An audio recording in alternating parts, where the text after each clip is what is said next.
Thank you for joining us today at our virtual JNFuture Ladies Night Out event. Please note that all attendees during the main portion of the program will be muted. If you have a question for our mixologist or our professionals, please send it in the chat to Becky Davidoff, who will share as many questions as she can during the Q&A portion of the event. We want to make sure that you're able to make the simple syrup, so please make sure your water is very hot. Should you have any technical difficulties over the next 45 minutes, rest assured there will be a recording. For optimal viewing, please make sure you're in speaker view, not gallery view, which can be found in the upper right corner of your screen.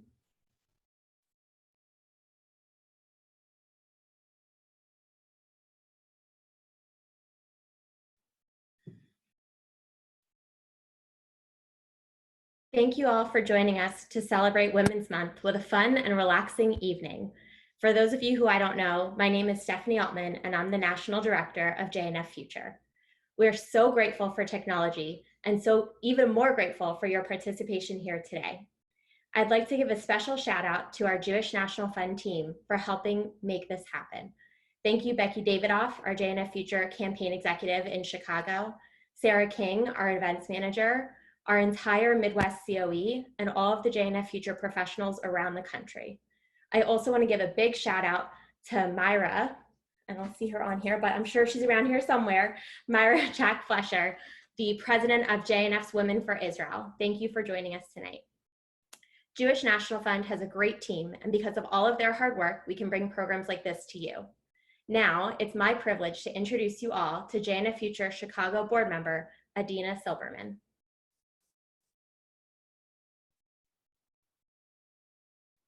Thanks, Stephanie. Hi, everyone. Welcome to tonight's Jewish National Fund Ladies Night. We are so excited that you are all able to join us from the comforts of your own home and making some delicious Israeli-inspired cocktails. My name is Adina Silberman, and I live in Chicago, Illinois, with my husband, Ricky, and our daughter, Manya. I grew up with Jewish National Fund, JNF, being a very big part of my life. My family has planted a lot of trees over the years, and when I was a bat mitzvah, I planted trees in honor of all my classmates in middle school because my bat mitzvah was around the time of Tu B'Shvat. And then in honor of my bat mitzvah as well, we traveled to Israel with my family and planted trees to celebrate my big day. Then fast forward to college, when I was second year, sophomore, I participated in a leadership program called Quest, and it was a 2-semester long program that culminated in the participants raising over $25,000 for one of the cities that JNF is a big part of in Israel called Chalutza. And at the end of the 2 semesters and the $25,000 fundraising, we took a trip to Israel together, and we were able to actually put our hands into mud and build a beautiful roundabout in the center of the city of Chalutza.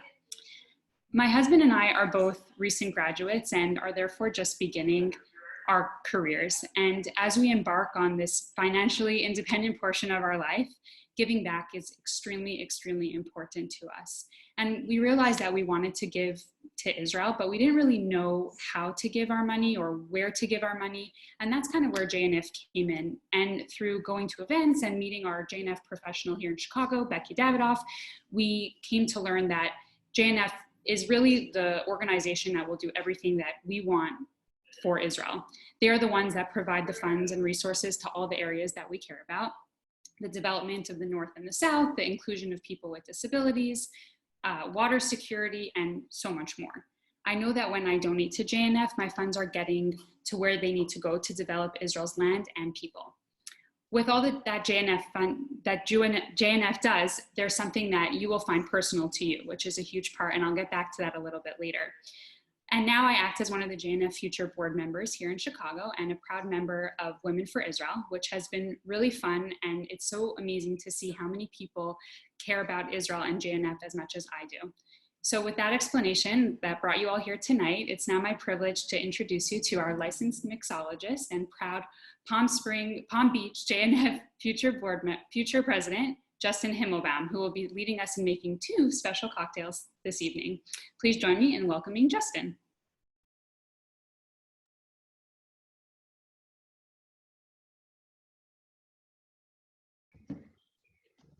Hey guys, how are you?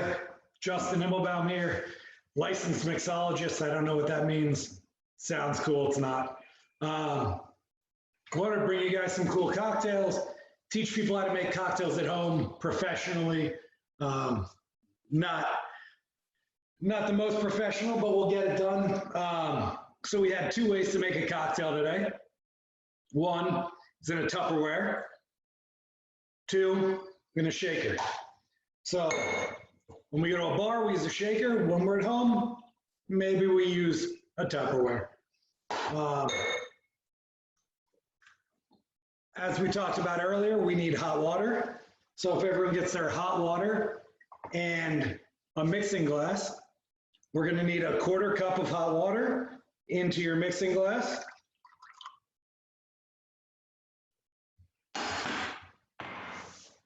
And then we need sugar, the same amount.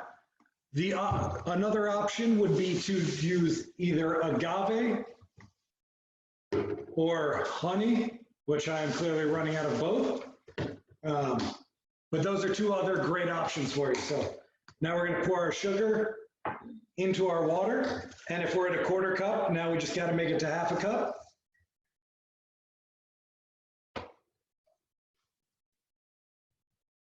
And we've made it. And if it's warm, like all of us have done before, we've all mixed hot things into sugar into hot things, and you get a mixture when you do a little bit of this, a little bit of that, a little bit of this, huh? So the next thing we have to do is pour this into either our Tupperware, not all of it, don't pour all of it, into either our Tupperware or our mixing glass. So we're going to take it. I'm using a tablespoon. At a bar, you would use a jigger. Most people here don't have jiggers, so we are going to need 1 ounce of this mixture, which is 4 tablespoons, right? That's what this is, a tablespoon, the biggest one? Yeah, I think so. So 4 of those go into your jigger. 4, 1, 2, 3, count with me. 4. You guys are doing great. Proud of you guys, I have to say. For first timers, you're doing well. Next up on our list is this beautiful fruit. You know, nice citrus for you, green. We call that a lime in America. So with the lime, we actually need 2 of these, so 1 ounce. Did I do too much of the sugar? I did too much of the sugar. You only need 2 of the sugar. So we're gonna pour out 2 because I messed up. Boom. So now we have 1 ounce of sugar in there. And then we have to figure out a vessel to pour this 1 ounce into. So we're gonna go in here. We're gonna stick a fork in it, boom, and then twist as we squeeze. And that's how we're gonna get our 1/2 ounce, well, our 1 ounce of lime juice. So we're gonna do that, boom. So now we have 1 ounce of sugar and 1 ounce of lime juice. Go back to our beautiful tablespoon. We're gonna need 2 of those. Go in 1, and we're 2. And now we're up to everybody's favorite fruit, the strawberry. Boom. Strawberry's neither straw, but a berry. We're gonna dump that in. Ice, another very important part of this mixture. So I have ice. I'm just gonna put it in there, bare hand and all. Get it in there, come on, we're all at home. Can't get COVID from yourself. And then we need 6 pieces of mint. I've used basil here because we have a basil tree at our house. Is it a tree? Babe, is it a tree? It's a bush, it's a bush. Okay, so basil bush. 6 pieces right here, going right in, boom. Gonna clamp it together. Now, if you're part of the Tupperware gang, let's get in here.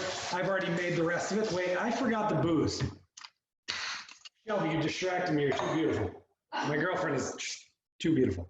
All right. So now we're going to need to take our mixing, this little thing. We're going to need to take our measuring cup.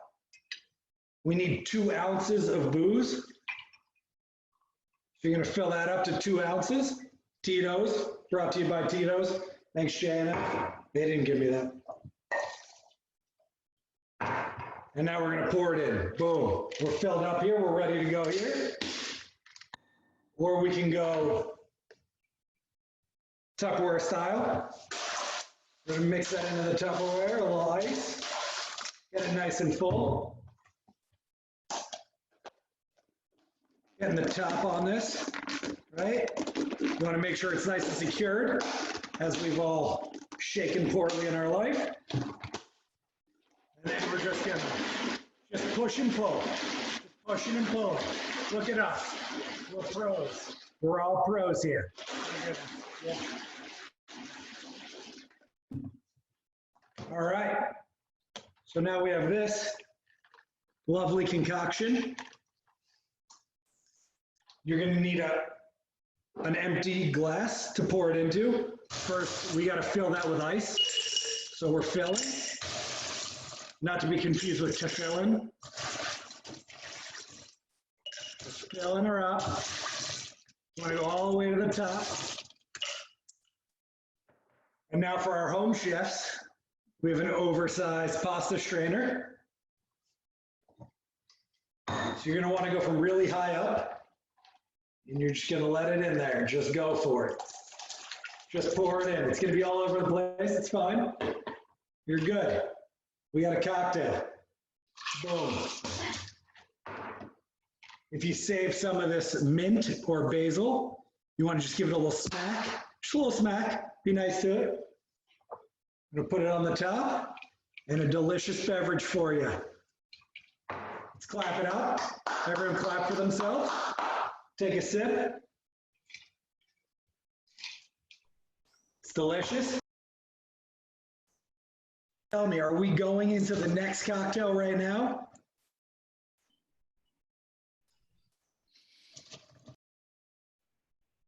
Okay, so delicious cocktail. In doing this mixology class, I wanted to take the opportunity to talk to you guys about some of Jewish National Fund's projects, including cooking, wine, and food, which for those who know me is a really big passion of mine. And before I get into specifics about that, I wanted to tell you a little bit more about what JNF means to me. So JNF is about the future of Israel. JNF provides Israel with both tangible and intangible support while protecting Israel's heritage and its future. Some ways that JNF provides tangible support are in funding major projects and research, planting trees, as I mentioned before, and building facilities and centers. The intangible is given through JNF's attention to education in Israel, education about Israel, making aliyah, and staying connected to the land. Combining the intangible and tangible support makes JNF an invaluable part of Israel's success. So back to one of my passions again, which is cooking, food, and wine. A new and really cool project that JNF is a part of right now is the creation of the Beit Asher Food Innovation Center that will be home to researchers developing food security, agri-tech, and new healthier products to help feed the world. Actually, this is a crazy number, 40% of food tech startups around the world are actually located in Israel and are an integral part of a massive socioeconomic change in Israel's Upper Galilee region. So by helping to support the construction of the Beit Asher Food Innovation Center, Jewish National Fund is playing a direct role in changing the narrative and landscape for the region by creating employment opportunities, bringing in new residents, and changing the look, feel, and spirit of the Upper Galilee region. Additionally, the center will also be home to the JNF USA Institute of Culinary Arts. So as someone that really loves cooking and food, this is really inspiring to me because I like knowing that JNF is using my donation in something that Israel needs, but also something that I actually love and care a lot about. So my hope is that tonight, not only you learn how to make a delicious cocktail, which we already have one of, but also have the opportunity to think about what it means to be connected and give to Israel. Tonight's event is celebration of JNF's Women's Month. During the month of May, all donations actually made by women will be matched up to $1 million, which is huge. Whether you have made your yearly donation or are about to, we welcome and appreciate gifts of any amount as we continue to focus on providing support to our JNF affiliates, community, and family. This is a unique chance to double your impact. There's no better time for your dollars to go twice as far as we work to support the land and people of Israel through the current health crisis. If you're interested in supporting the work of JNF, please go to jnf.org/ladiesdonate. As you can see it right here on the screen next to me and also in the chat box for you to copy and paste if that's easier. And if you'd like to learn more about our work in Israel, please email Stephanie Altman, who was speaking at the beginning, to ask questions or set up a call at saltman@jnf.org. So that's SALTMAN@jnf.org. Thanks so much again, everybody, for being here. And let's go back to Justin for one more amazing drink.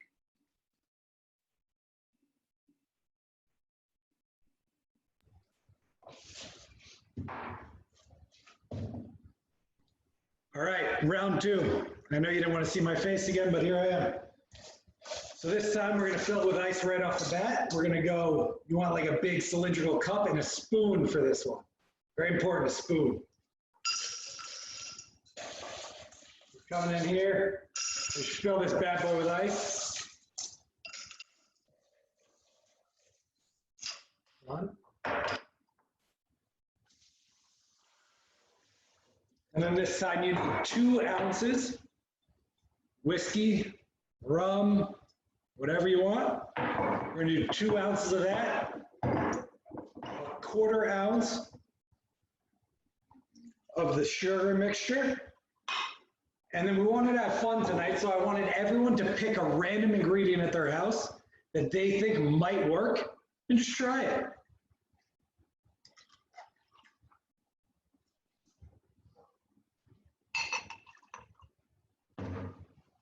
You really can't do it wrong, I promise. It can only taste terrible. So you got this, you got whiskey, you got sugar, that's all you need. Find anything else, chili powder, salt, curry, I don't know, whatever you want. Just pick something. LaCroix, boom.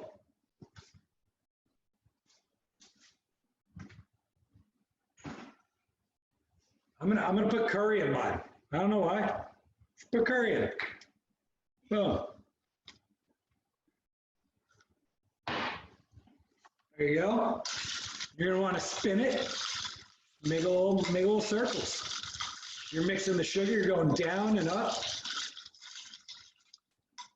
And there we go. And at the end of the day, you can go with your strainer again. You can do the normal method with a shaker. You pour it all into a shaker. You put the smaller one this way into the shaker, push down a little bit with your top finger, and then you just get a little hole going there. Boom.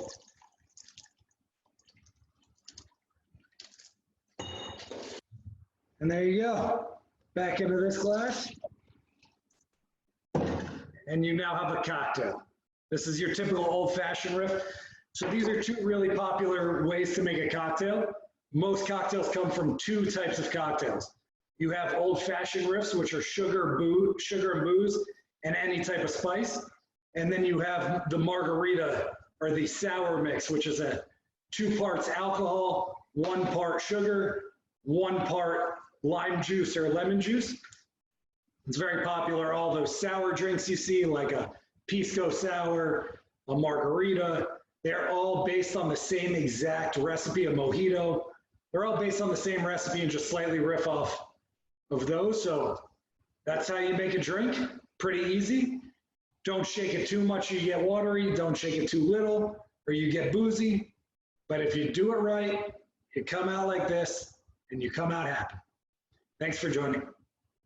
Awesome. Thank you so much, Justin. And thank you You're all so much for joining us. We're going to do a quick Q&A. If anyone has a question, they can chat me and I can share it out loud. If there's no questions, I have a question, but I would love for you guys to even ask a question. Anything about mixology. He's our licensed mixologist, so he's here for you tonight. I know everyone wants to know how I grew this COVID beard. It was a lot of hard work. Thanks. I'll start with my question. Is there a purpose for certain glasses that we use, or does it matter what kind of glass I put my drink in? That's an excellent question. So yeah, like one of the bartender's least favorite cups is the martini, because it goes like this, right? So the shape of a glass is all about the nose. So any drink that you're going to drink straight out of the glass like this, smell is the biggest part of tasting something. So really important that you use like a coupe glass, like a wine, you know, like those. It's become very in fashion now. It's said to be actually made after Marie Antoinette's bustier, which is kind of funny. But your typical martini Manhattan glass, that lets a lot of the aromatics out. Whereas the coupe glass kind of comes like this, and it brings the aromatics up and in. That's actually supposed to be a champagne glass as well. But champagne glasses are really thin to not let a lot of the bubbles out. So that's also an important glass when it comes to drinking something. Wine, you notice that there's difference between your red glasses and your white glasses. The red glasses come to a little bit of a more bulbous thing to let the aromatics kind of flow out, so it's not so pungent. But yeah, very good question. Okay, our next question from the audience is, how do you make a really good dirty martini? They never taste as good as they do at the bar. I think the key that most people really miss is the amount of shaking that it takes. The right amount of ice. Ice is very important in a cocktail. How cold your ice is, how much surface area is on your ice. So if you have like crushed ice, it dilutes faster. So if you have, you know, big, like that one ball that everyone keeps seeing, or the one cube, those dilute very slowly. So you want to make sure that, you know, at a bar, the ice has been in warm temperature, so it's diluting a little faster. So when you're at home, just make sure to shake it a little harder and a little more, and it should come out right. I usually do about 1 part olive juice to 1 part vodka, because anybody who likes a dirty martini usually really likes it dirty. So that's kind of our pro tip. Pro tip of the day. How did you become a mixologist, and what is your favorite drink? I became a mixologist because I graduated college during the recession, 2009, and figured the only way to make money was to figure out something that had no barrier to entry. So I read all the books. I weaseled my way into bartending somewhere by telling I bartended somewhere else, and just kept learning. My favorite drink to drink or to make? Both. So my favorite drinks to make are sours, because they include an egg white, and that really weirds people out, but it makes this really amazing froth over the top of the drink, which I think is really fun to drink, that like something with that level of viscosity and that like kind of flavor profile. And then my favorite drink to drink is probably just a Manhattan. I really like the balance, the feeling of like, you just feel like an old man, and I guess I like that. Awesome. And our last question is there a proper way to pour beer or wine, and does it matter? Yeah, I mean, there's definitely a proper way. You definitely want to leave a little bit of head on the beer. That's super important. That like 3/4 of an inch of head is really important. And how to make that happen is all based on how carbonated that beer is at that present moment. So from bar to bar, from keg to keg, from bottle to bottle, you know, You really want to start the glass off at like a 45-degree angle, so it coming down here, really smoothly going into the glass. And then as you see that there's not a lot of head, you want to start moving this way to create like a straight downward, which is going to create the head. So when you start pouring the glass, you get to here. When it gets to about here, you kind of start going up, and then it hits it more of a direct angle, which creates that little bit of head. Awesome. Thank you so much, Justin. You're very I think welcome, we guys. all learned something new today, how to make a drink, a little bit about JNF. Now I'm going to turn it over to Adina. Thanks so much, Justin, and thanks, Becky. Thanks, Justin, for teaching us how to make these delicious treats, and thank you, everybody, for joining us tonight. I hope you all had a great time and learned a little bit about JNF's work for Israel and about all of these delicious cocktails and a little bit about how to make cocktails. So for more exciting programming coming up, please check out jnf.org/on-demand, which is also posted in the chat. And again, if you're interested in learning more about JNF's what they're doing in Israel and around, the country, or doubling your impact this month and supporting our work in Israel, please contact Stephanie Altman at saltman@jnf.org. Before everybody goes, one last thing, we want to take a photo of everybody here tonight. So if you could all turn on your cameras and raise a glass of your cocktail that you just made for a few seconds and hold your smile so we can get through all the pages, that would be great. Thank you so much again, and feel free to stay on after if you'd like to chat or ask more questions. Have a great night.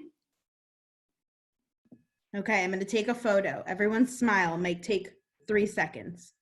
Okay.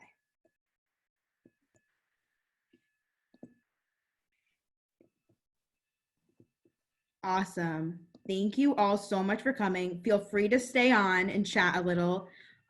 This will be open for a little bit, but thank you all for coming, and we really appreciate it.